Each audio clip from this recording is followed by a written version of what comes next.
the five precepts. That's another list. That's right. That's another list, but it's the big list. It's like Jesus or Moses and the 10 Commandments. Yeah. It's like that. Fill for you. And actually, it's almost exactly like that. Oh. Now, so I can say those five.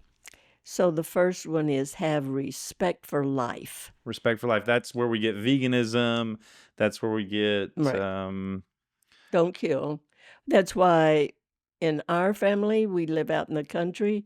We have tongs that we pick up a scorpion with and put it outside rather than tongs. smashing it. Yeah. Scorpion tongs. I try to have that same thing here at the house.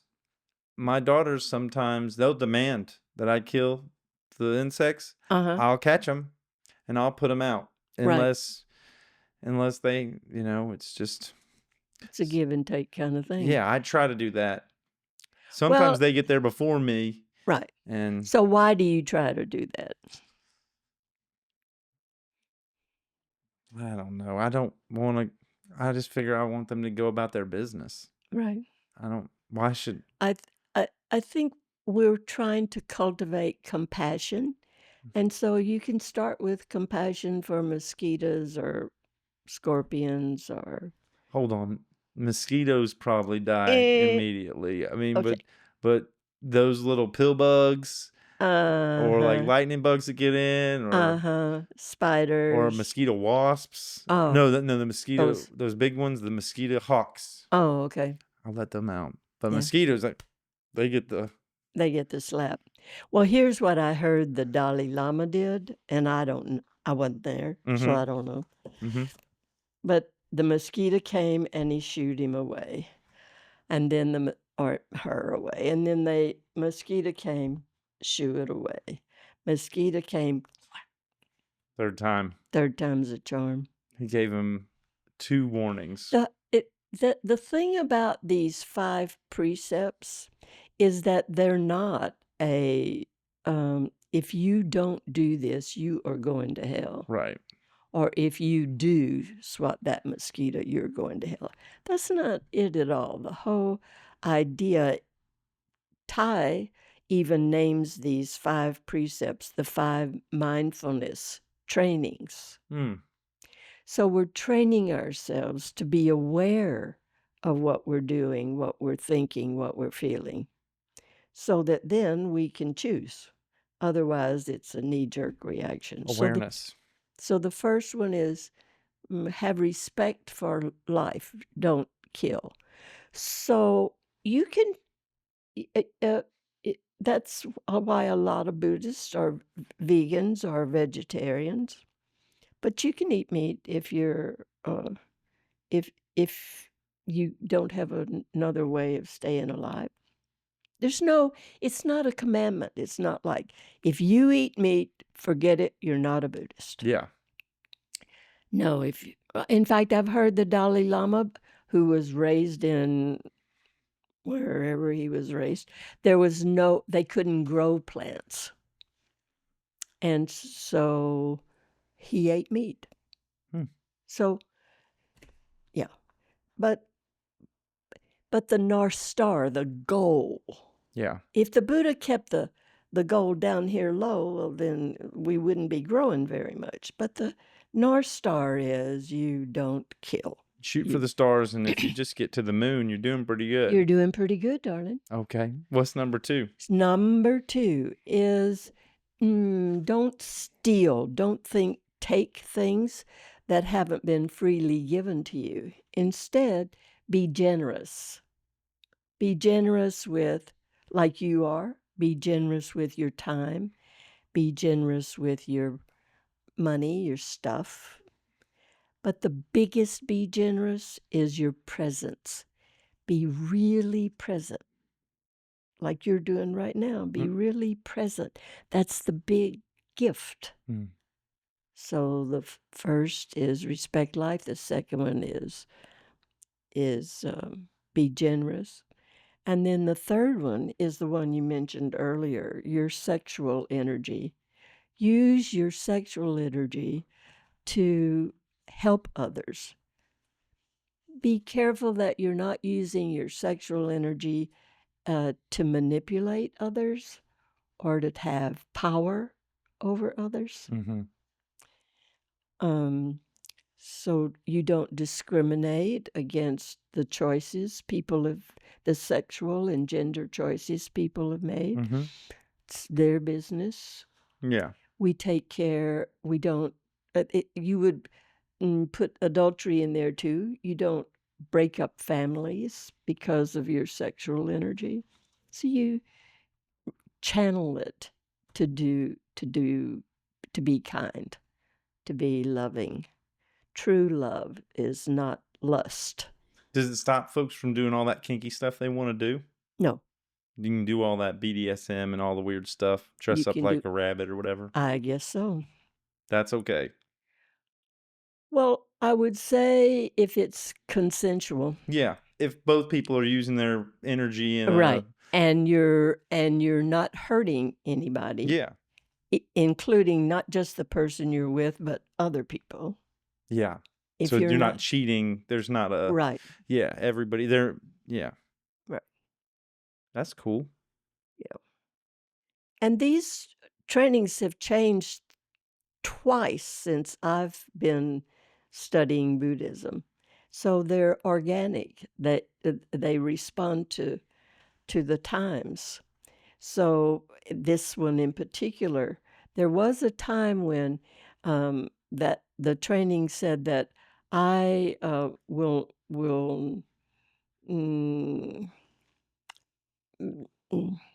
not have intercourse without a long-term commitment. Like a marriage. Right.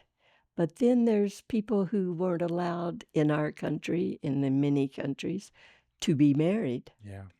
And so we realized that, and the monks, a committee of monks and lay people got together and rewrote the training a couple of years ago. And said that they can have sex now. Exactly. Well, made known, but it shouldn't be just a casual thing. So just to have sex, that would not be what this training is teaching us. Like the bonobo? What's that? The bonobo, the monkeys, they have sex just casually? Right. That would be not like that. It has you to be... would want it to be, because you're sharing an intimate part of your body, mm-hmm. You would want it to be an intimate exchange. Yeah. Not, not just sleeping every night with somebody else. I see. Yeah, that would not be. But it would allow for poly people if all of those, it could be multiple people if all those people had intimate. Right. Because now we have polyamory. Right. And you would still want it to not be a secret. So you would still want it to be something known to people who can accept your way of life. Yeah. It's not something you're hiding from the world. That you're hiding. Exactly. Because that would probably mean you're ashamed of it or you're... Right. The idea there is to not get mixed up with lust and love. So love, as defined by the Buddha, includes compassion, loving kindness, joy, and inclusiveness. Those were the 4 elements of true love. So we work toward that North Star. Yeah. Rather than just enjoying a one sexual experience. Yeah. And then the next one, and then the next one. That because we know that that's not good for you. That's not going to make you happy. Yeah. I think in my life I've had those experiences. Yeah. Especially after I got divorced, because I felt like I didn't think I had value or something, or I thought that was like a way to find that I was lovable or that I was worth something in our society by having those types of experiences, and they weren't that spiritual or that highest high or that. And you get a little bit of happiness about Well, this big. people would leave and I would cry. There you I'd go. sit there and feel the deepest loneliness I'd ever felt. Right. Were sometimes after some of those experiences, and I didn't understand that. Right. And I would just want another one. Right. Because just that one little bit of happiness, we think, oh, that's it. But that's not happiness. It's like you just touch on something that's powerful and then it goes away. You're really wanting something more than Right. that. Right. There's a big difference between lust and love. Yeah. Right. And we think we can put an end to our loneliness by connecting with somebody sexually, Mm-hmm. and it doesn't work. So therefore, that would not be part of this third training. This third training is when you open your body to intimacy, your body's not separate from your mind and Right. your heart. So be careful. Be careful with your your sexual energy. Yeah. That's number 3. We stayed on that a little bit longer because I think it's an exciting topic for everybody. Yeah. Sexuality. Right. Well, And it's one that I'm interested in. I've tried to right. figure it out myself. And a confusing one, I think. Yeah. Because just like you can go have 4 pieces of chocolate cake and you feel really good, like, oh, that was delicious. But then later you feel horrible. That's right. So what the Buddha's trying to do is say, and sacrifice those little bitty weeny happinesses, and so that you can have the big ones. Yeah. And that's what that third one is. The fourth one is the one that's the hardest. The fourth precept, hardest for me, is right speech. Yeah, and deep listening. So in this training, we try to listen deeply, to be really present when someone's talking, not just be thinking, what am I going to say as soon as they shut up? Or not be thinking, ooh, that was stupid, or, oh, yeah, I agree with that. That we just stay open to listening, really, to whatever's said or not said, and noticing that.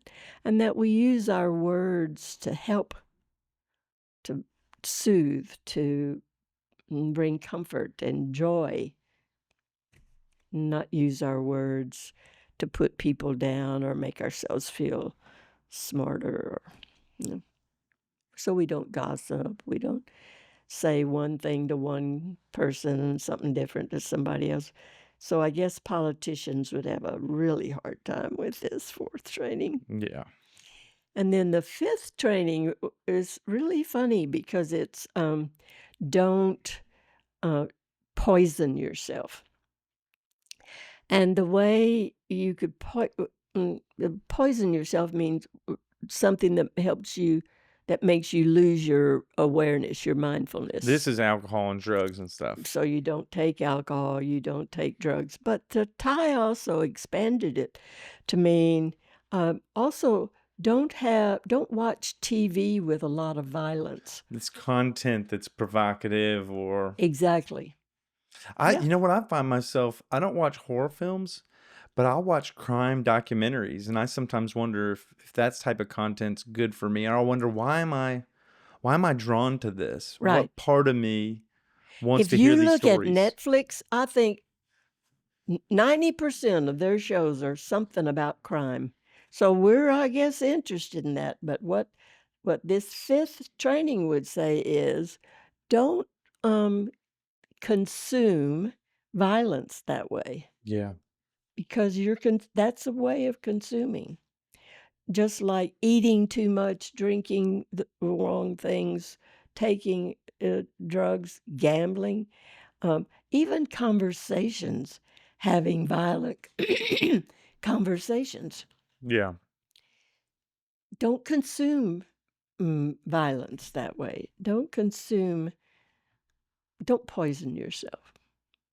Yeah. Yeah. That makes sense. And at the same time, the comedian in me thought, well, wasn't the Buddha just a goody-goody two-shoes? Right.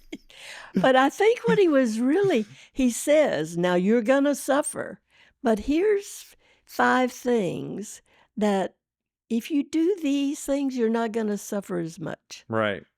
Each of the trainings, the way Thich writes them, begins with aware of the suffering caused by the destruction of life or so on. So one was life. Right. Protect life. Don't The kill. second one was generosity. Don't take something that's not freely given to you. The third one was the sexual energy. Be mindful of your sexual energy. Don't, you know. The fourth one was speech and listening, being present with folks. Right. And then the fifth one was the one we just talked about. Not be mindful of drugs, alcohol, and things that come into your awareness, into your system, and their impact. Through your eyes, through your ears, nose, mouth, all your senses. Yeah, because if we were a computer, our inputs, like on a computer, our inputs are the keyboard and the mouse, and sometimes maybe they got a video camera and a microphone. That's all their inputs. Right. And our inputs are our eyes, our nose, our mouth. We've got inputs too. Our ears, and for sure. And all that we consume through all of those, through our skin. Right. Exactly. And then in Buddhism, I think there's another sense that is the awareness of consciousness or thought. Right. So that's that. What are we consuming in our space there? Right. That makes sense. All those. The 5, what were they called? The 5 precepts? The 5 precepts. Or in our tradition, they're called the 5 mindfulness trainings. Right. And they're like the 10 Commandments in a way, but unlike them in a way, because the Buddha said, don't pay attention to what I say. Don't listen to what any other teacher says. You go find out on your own. Learn from yourself. So these are not commandments. They're guidelines. The Buddha said, now these things worked for me, and I think they'll work for you, to make your suffering less and to make your happiness more. You'll have more happiness if you'll be aware of these 5 things. Yeah. And so it's up to you. So we have a ceremony, a really beautiful formal ceremony handed down from the ancient times. There's chanting, and it's really beautiful. And in the ceremony, you could say, I want to receive the 5 mindfulness trainings. But you might decide, actually, I don't want to receive the first one. I'll just take the second, third, fourth. You can pick and choose? Yes, you can pick and choose. I'll take this one and that one. Because I want to still eat meat, for example. Yeah. Or in the 5th one, I still want to drink my glass of wine. And Thich says, pick the ones you want, because he knows that once you start working on the others, you will, of your own accord. It's your own discipline. Yeah. The Buddha didn't want to be a disciplinarian. He said, don't make a guru out of me. Thich said that too, right? Thich says the same thing. I'm not Thich. The focus isn't on the teacher. It's the focus teachings. is on the teachings and your own. You're the Buddha. Yeah. Listen to your Buddha. The experience or the impact of walking the path. Right. Notice. All you have to do, it's just mindfulness. That's the key. Just notice. Just notice what you're saying, and then decide, oh, is that something that was kind, or was that beneficial? Did that make me happy? I can give an example. My husband is from Mexico, He's real slow about everything. He does when he washes dishes, he washes the glass on the inside and then the outside. Then he splashes it with the soapy water, and then he splashes it with not so soapy, and then he puts it in the rinse. And I'm, oh, please hurry up. But